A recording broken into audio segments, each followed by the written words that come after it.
Congratulations! You have found Wrestle Shoot, hosted by the Wild Thing Rob Wilds and the ladies' man Chris Casanova. Combined, we have 40 years of wrestling experience, and we're here to share those experiences, stories, and knowledge with you over the podcast airwaves. We'll be joined by friends of ours from time to time to share their stories and experiences with you as well. So climb aboard the crazy train we call Wrestle Shoot. We know how to do it, and we do it real well.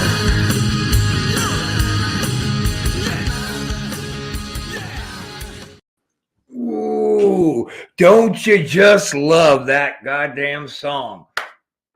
What's up, everybody? Welcome to another episode of Wrestle Shoot. I'm your host, Wild Thing Rob Wilds, of course, conspicuous by his absence is Mr. Chris. Oh God, if it isn't a Creepy Jimmy himself. Creepy Jimmy, my friend, do I have a treat for you, sir? Because our special guest for tonight is none other than the real Chris Casanova. The man you don't know, you just think you do. Well, let's go ahead and bring on the real deal.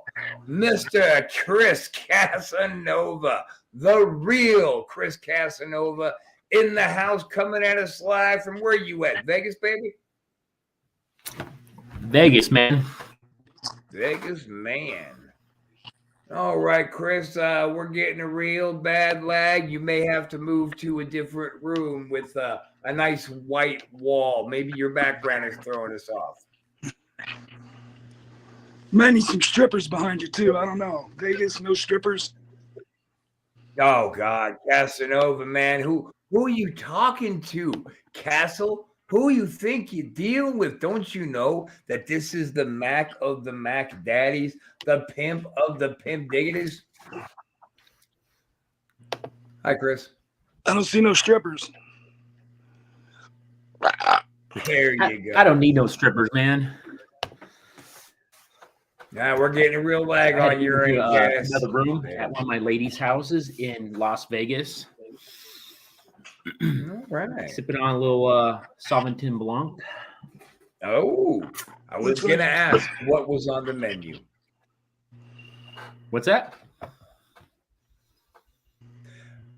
Casanova, I believe this is a new meeting for you. This down here, this creepy looking sumbitch who calls himself the world famous Jimmy Castle, me and that other guy, I won't mention him to you because I know you get upset. We call him Creepy Jimmy.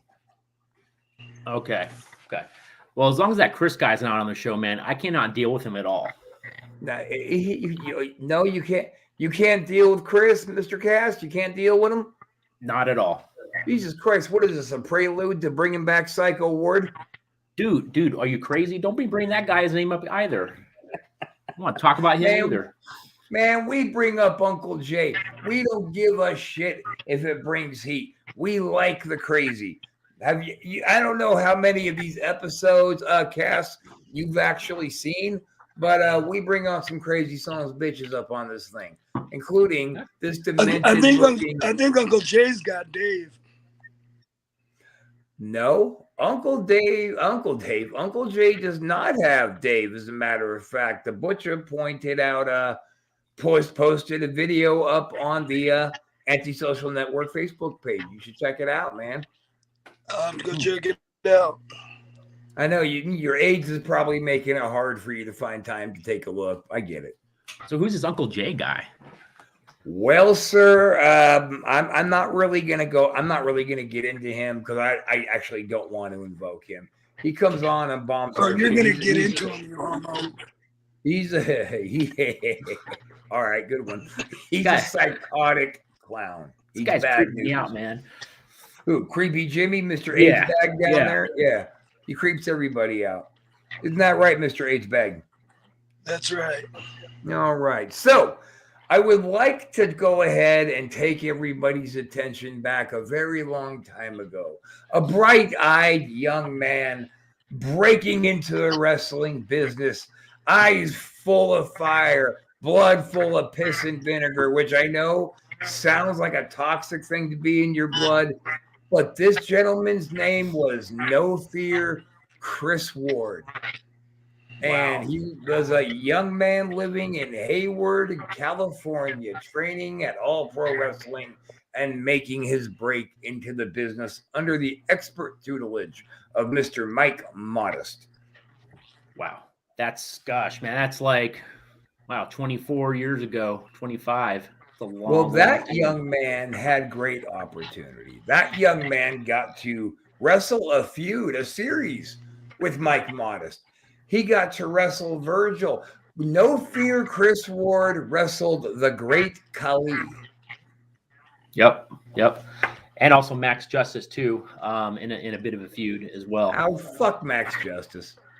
Yeah, but when you're a rookie coming up, man, those first 3-4 months, I was thrown in with the hard hitters like right away. It was no joke. Like the Frank Murdochs, Mike Modest, the Max Justice, and of course the great Khali, which I have to tell you this quick story, and you may know this already, Rob, is we're working the show together. It was me and James Watkins and Bison Smith. Wow, Bison Smith. Bison Smith, rest in peace, man. Great dude, man. Just a great guy. Good worker too. So we were it was 3 of us against Khali, so it was like a handicap match. Now I'm sitting there talking to Khali in the back, and the guy that speaks like no English whatsoever. Like, and so it's all about like gestures and movements and everything like that. Of course, I'm No Fear Chris Ward, still a young man in the business, but still trying to talk to this guy that's 7'2", almost 400 pounds. So there's a little spot we did where I hit the ropes and I do like a baseball slide under him right outside the ring. And literally he turns around. I'm kind of talking to the crowd a little bit, reaches over the top rope, grabs me by my neck, and literally like lifts me up off the floor. I didn't jump. I didn't have to. I held on his wrists as hard as I could, and literally he just choke slammed the shit out of me right in the middle of the mat.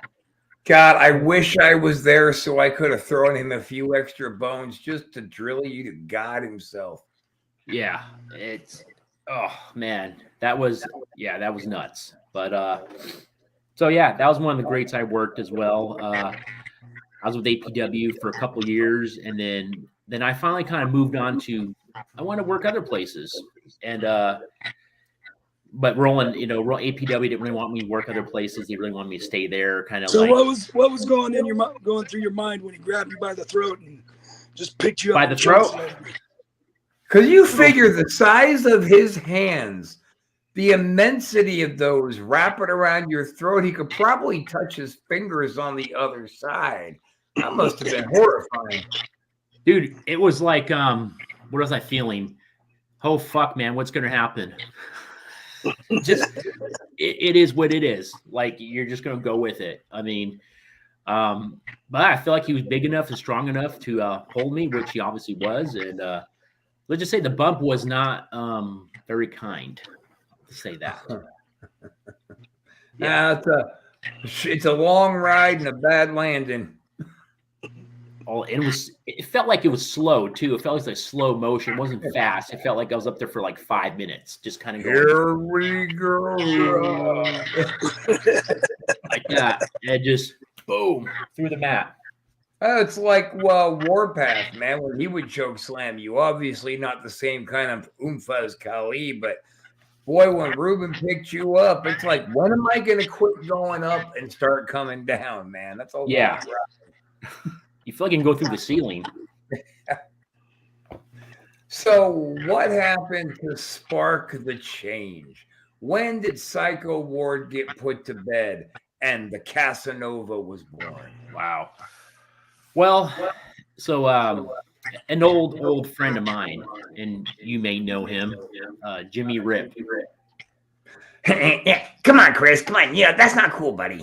Yeah, come on. Let's go out to the meth bar and pick a fight. Yeah, come on. I know I'm only 16 pounds and everything out of my mouth is a lie, but come on, Chris. Yeah, we're going to go out there and do the same match for the 97th time. Wow, man, you sound just like him. That was my homage. It was homage to James.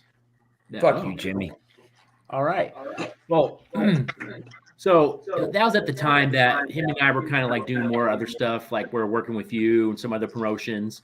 And I wanted a complete change. I just wanted a clean slate from APW. I was like, well, let's change the gimmick. Well, we were doing this gimmick called the Hot Boys. You remember that? Yeah, with Rick Turner.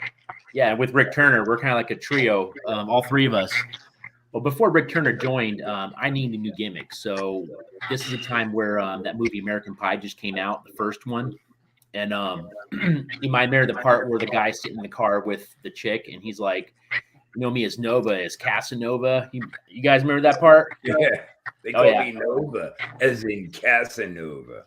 Yeah, exactly. So Jimmy's like, "Dude, there's your name, dude, Casanova, Chris Casanova." I was like, "Fuck, that's a great idea." And then he's like, "Yeah, you come out the roses, the vest, got some tights made.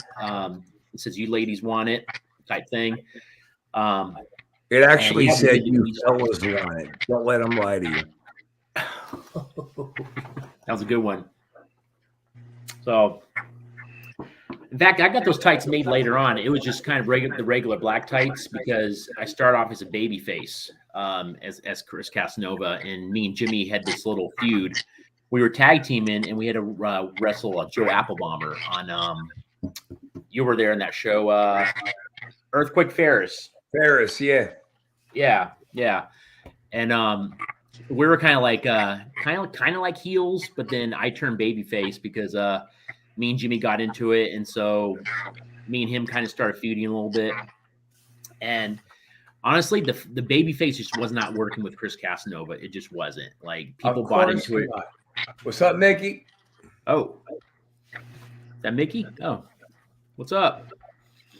Well, you don't know Mickey. You've never been on this program before. Oh, wait, hold on. Yeah, I don't know him. Huh. Why did I just say that? Too many of those glasses there. I think so. So I want to go more like a heel type thing because I felt like that I would get way more over as a heel with Chris Casanova, and I did. So I got the tights made, saying "You ladies want it." Kind of changed up the gimmick, not as so much as the pretty boy, liking the ladies and all that. I kind of like did a combination of like Rick Rude, No Fear, kind of psycho, kind of all put together. Like I wouldn't take any shit, but also like I still look good type thing, and kind of like, yeah, you know what, ladies, you're not good enough for me type thing, and that's kind of how I rolled with it. And so more like an asshole type Casanova, and that got over like way more just versus the pretty boy, like, oh, the baby face apple pie type Chris Casanova. So that's kind of how the transition happened. Right. I remember one of our matches. You had that one single rose, and you walked to some little old lady like you were going to give it to her. And then when she reached out for it, you jerked it back and then started laughing at her and walked away. Yeah. And I swear for God, I'd never heard such language. She was so heated. I jumped out of the ring, gave her a hug, and it got me all the baby heat I was going to need at all for the rest of the year. Oh, yeah. I think it gave you all the love you were going to get for the rest of your life. Right. Thanks, Jimmy. Creepy fucking Jimmy, in effect. So, by working that gimmick, I worked a lot of different promotions out there, and man, I was so hated. I mean, as Chris Casanova, I got so much heat. And of course, I've seen some of the hate mail and the haters that you had out there as Chris Casanova. Yeah. I've seen some of the hate mail. And oh God, we've had the crowd so hot that we had to get some assistance in getting out of a couple of venues. Like, boy, when we came together, the heel aspect, the heel heat was mind numbing. It was so much. Yeah. Well, I remember we were feuding for quite a while. We had like a gosh, I don't know, 5 or 6 matches, like a series of different matches and things. And man, you were the face for the most part. And man, like I got so much fucking heat on that. And then you and I were talking one day, and you're like, man, we should fucking team up, man. Let's start a clique, man. Why don't you talk about that a little bit? How we kind of started that apocalypse thing? Well, gosh, how we started it, okay, I'm with you. Yeah. I brain farted the question for a minute. Yeah, I kind of. Well, as I recall it, we were over grabbing a few cold ones, enjoying a few beverages, a cocktail or two, something of the adult variety. And I said, man, why are we beating each other's brains out every fucking night? Why aren't we beating their brains out? Yeah. And you went like a tag team. I was like, well, yeah, man. When I was doing the Stalker, and there was this particular gentleman calling himself Chris Psycho Ward for a little while before, Okay. Mr. Casanova made his break. And I was telling people, you need to tag team us, man. Oh, no, we should feud you guys. Really? You want to have the Stalker versus Psycho Ward? Yeah, that's brilliant fucking booking. Get the fuck out of here with that. So it didn't end up panning out. But finally, we were like, dude, yeah. I was like, man, you think I can't make a heel switch in the biggest manner tomorrow night? Like, let's start our match, dude, and let's just fucking swerve it. Let's tell the crowd to eat a big bowl of dick and let's bounce, man. And let's not even warn the boys. Let's just do it. And we did. And it got over out front. It got over in the back, and the promoter loved it. And it was a pretty seamless transition. Then comes the Apocalypse official with the Jimmy Snuka and Tonga Kid match. Yeah, we really played that one too, though, because it was you and Snuka that were feuding. I remember just back on the 4th on Wrestle Shoot, and just going back and forth. And so the match was set. Basically, it was like, okay, it was you two at the beginning, and they're like, let's do a tag match. And basically, you had a mystery partner, and he got his partner right away, wasn't it? No. We both had a mystery partner, and that was really just more for the radio bit of it all, because this is back when Wrestle Shoot was on terrestrial radio. So we'd actually go into the studio and have our call screeners and our engineers and like a real actual organized thing. Go fucking figure. But no, that was the gimmick. Was I don't remember what teased to it, but the gimmick was we were both going to have mystery partners that we will announce the month before the show. Then we're going to start building it. And then, I remember I had you on the air. Then we had Snuka on the air with us as well. And I announced who my partner was, the All-Pro Wrestling graduate from Mike Modest, a NorCal independent badass, Mr. Chris Casanova. And Porter was like, oh my God, I can't believe you got him, and blah, blah, blah. Of course you can't, dude. You see what kind of hell we started raising together before the big announcement. Yeah. And then Snuka said when you were on the air, it was me, you, and Snuka and Porter. And then he announced Tonga Kid, and we did the big meltdown, and that got all the additional rolling heat that we needed to sell that building out. And we did sell that building out. Oh yeah, man, that was and that was the birth of the Apocalypse that night. The official formation, yeah. Yep. Besides that little swerve, the grabbing our nuts, telling them, fuck off, we're done fighting each other, and just walking off into the sunset. I mean, we knew why we were doing it. We were doing it to set up for the sellout tag team match. Yeah. And look at you guys 20 years later, still lovers. What happened? What happened? Did Dummy just say something and just totally throw off the vibe of the whole interview? I think he did. I think he did. You dirty little son of a bitch. Shave that twat you call a mouth and be quiet. Anyway, but I remember the day before the show, they were having this gigantic parade through Yuba City, California. Oh, yeah. Mm-hmm. And somebody asked Snuka, do you want to jump in my car and get into the parade? And we're like, shit, yeah, dude. So we did that. then we ran Snuka over to an autograph signing where he was, it was at a pipe shop, a weed shop. Oh, okay. And, that was perfect for Jimmy. Oh, lovely, brother. This is my kind of jam up in here, taking care of business. But Jimmy. we worked the gimmick where he was, selling his 8x10s. He had his Jimmy Snuka t-shirts he was selling. And I waited in line with all the others. And when it came my time, I walked up to him and he looks up and goes, "What's your name, brother?" And saw me and did the big Snuka eyes at me. And I went, well. Look at the big superstar. Yeah. How much is this t-shirt, Jimmy? And I balled it up and threw it in his face as hard as I could. And his ass fucking jumped up to jump over the table at me. Pow! I gave him a bitch slap. Then security stopped me. Did you all Snuka eyes with you? Yeah, and then that night, you came up, right, to Mary's. No, you weren't there for that. When he went over to Michael Porter's gigantic cowboy karaoke place he did, and we sold about 50 more tickets in there from doing a little run inside there. No, I didn't get there until Bell. I didn't get there literally probably 20 minutes into our match started. Right. Yeah. Hitting crazy fucking traffic coming from San Jose. That was crazy. That was a crazy night. I'll tell you what, old Rick Michaels, man, he stepped up and he helped just kind of keep everything for the main event organized while he was the one who was constantly in touch with you to see where you were. He really stepped up that night. Oh yeah. And then what happens? It turns into me, you, Michaels, Aiden, and Mike Rain. Good old Mike Rain. Michael Rain.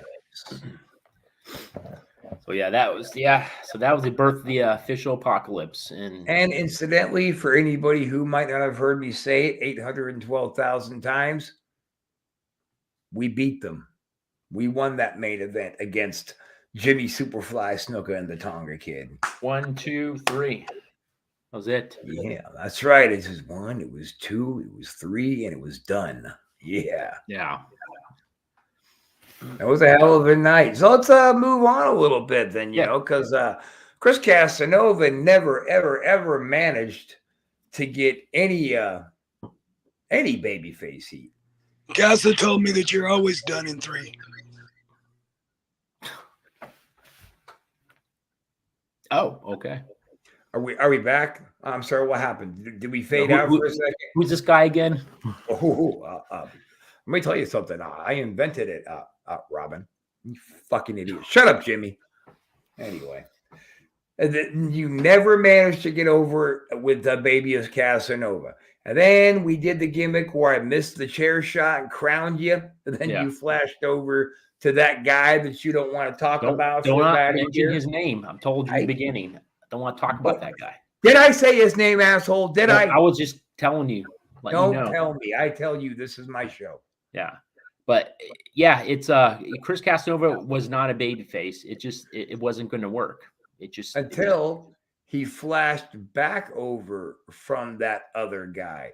And I made a big 180 heel turn and attacked you. Then all of a sudden, everybody loved Chris Casanova, the heavyweight champion, the hardcore champion, the tag team champion, just getting heat after heat after heat. And then, of course, we swerved Honky Tonk Man together, and we went right back heel. That was fun. My natural place. That's right there on the dock side. So Chris Casanova has been the premier gimmick for Chris Ward for most of your career. For most of my career, yeah. And I take a good portion of it after Rick Rude, man. I incorporate a lot of his stuff in my matches. Yeah, I can see that. A lot of Mr. Perfect, Kurt Hennig sprinkled in there as well. Oh yeah, definitely. What the hell are you drinking out of a bag over there? Out of a bag. It's a wine glass. I'm talking to Rob. Your mom's pussy. Probably a bottle of Ripple. Ripple. How did you get a bag of my mom's pussy? I don't understand. I've kept it in a very secret stash for a while. Letting him mature a little more and age, get that perfection. It's a vintage. That was disgusting, and I apologize for the vulgarity of that response. I know that I'm a vulgar guy, but talking about drinking a bag of my friend's mom's pussy is just not gosh. right. Wow. You never know what to expect on this show. I'm saying, dude. This is a fun Wrestle show, shit man. is more like it. What happened? I'd asked to try it, but I don't think I want to taste my mom's pussy. I'm pretty sure you already have. What? Was that out loud? Shit. I think everybody heard it. Sorry, much I was yelled it. supposed. I thought I was. You pretty much yelled it.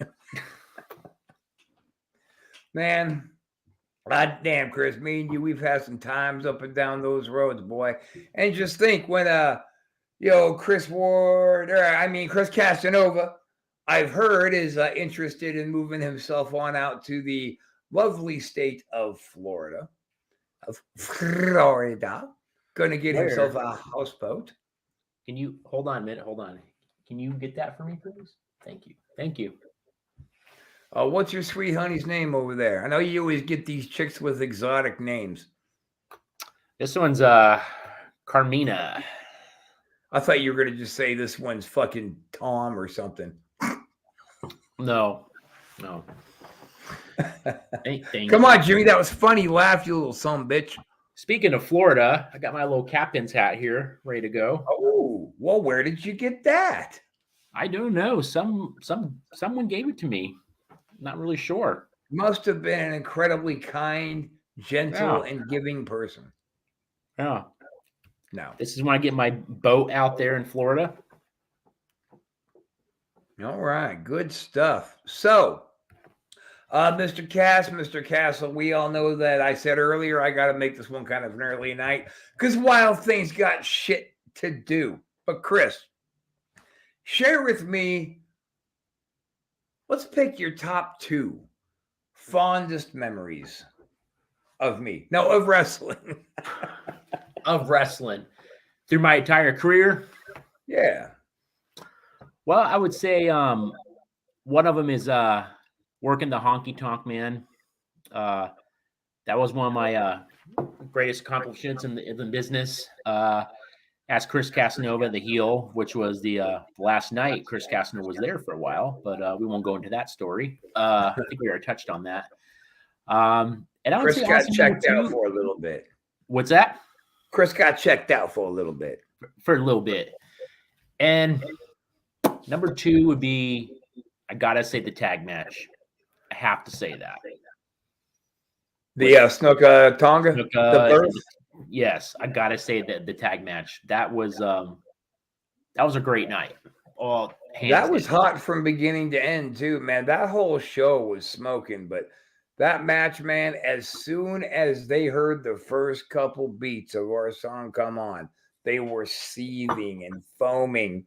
Because me and Rick Michael spent damn near half the night figuring out ways to fire them up and make them seethe and rage about us.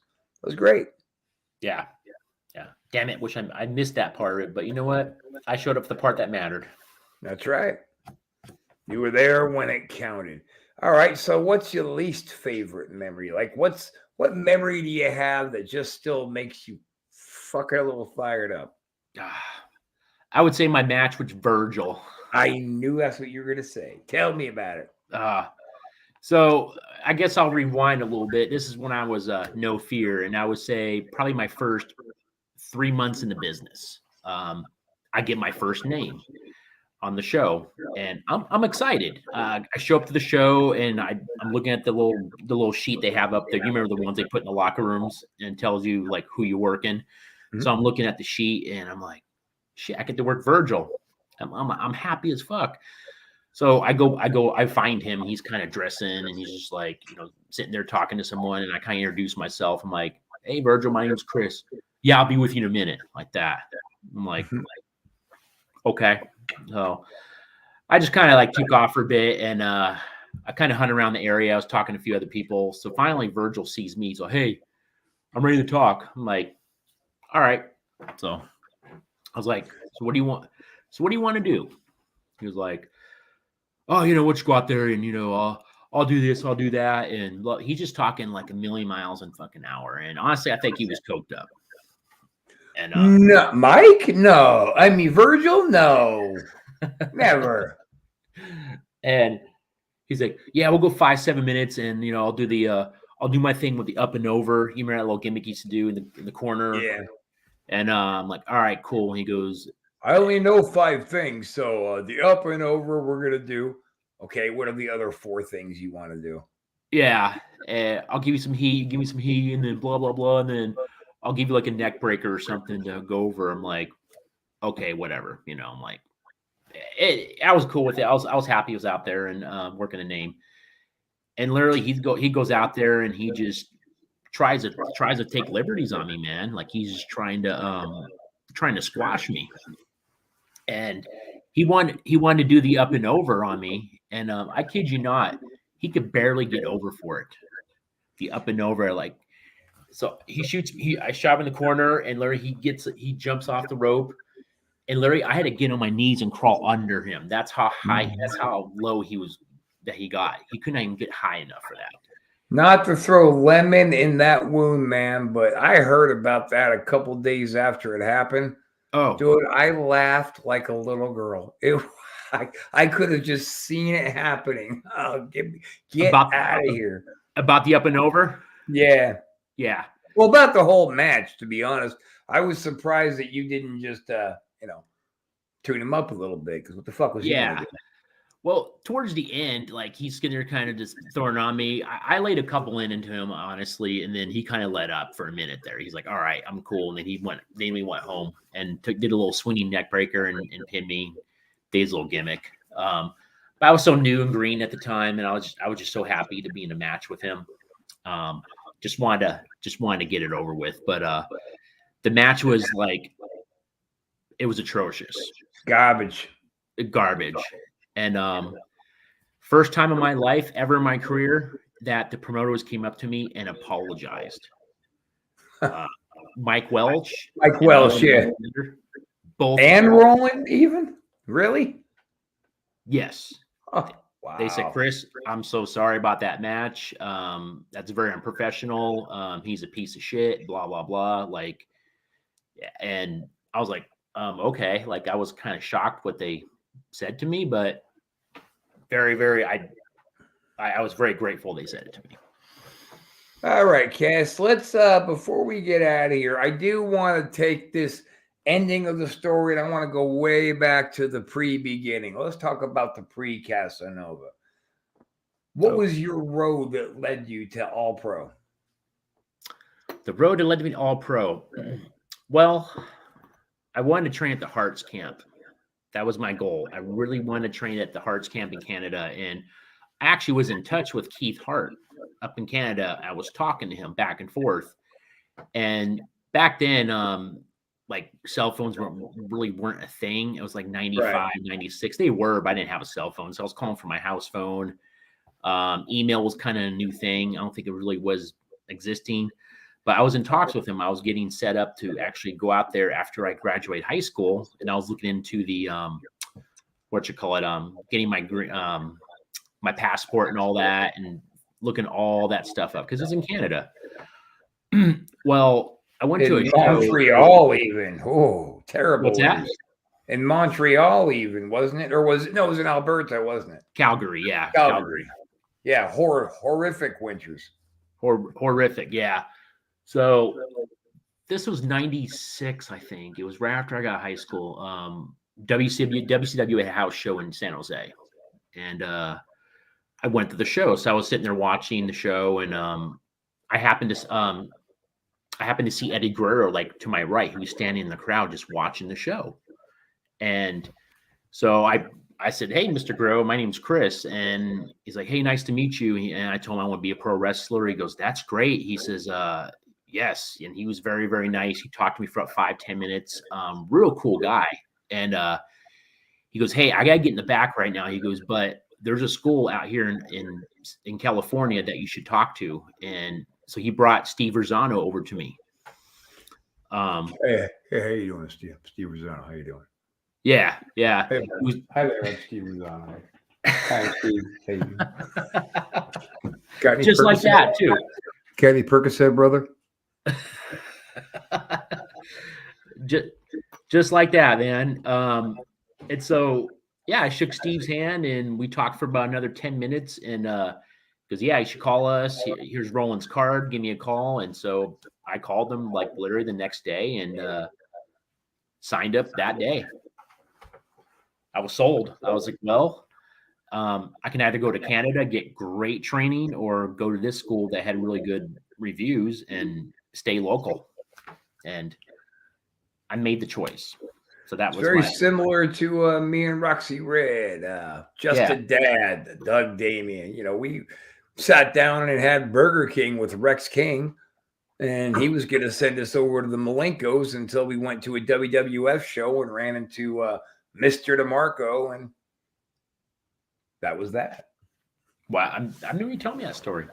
Yeah, almost ended up being a Floridian way earlier, but living in Miami, God forbid. Yeah, sorry, Miami, but you know, yeah, Miami. Miami, see, Yeah. Creepy Jimmy. You know, I don't understand why you even bother coming on here, just sitting there looking all weird in the background. That's my job. At least you're not in the shower. So thank you for that. Or taking a shit, for Christ's sakes. The weirdest things you do. But we Taking a still shit, love you what? for it. Nothing. You don't want to know, Cass. Trust me Okay. on this one. I probably don't So- want to know. That's what's gonna go. We're gonna go Speaking of ahead. taking a shit, I was about to head in there. All right. So that's going to go ahead and get things wrapped up for us. A couple of things I want to throw out there, though. Our own Jimmy Castle, as a lot of you know, is dealing with a little fight with cancer.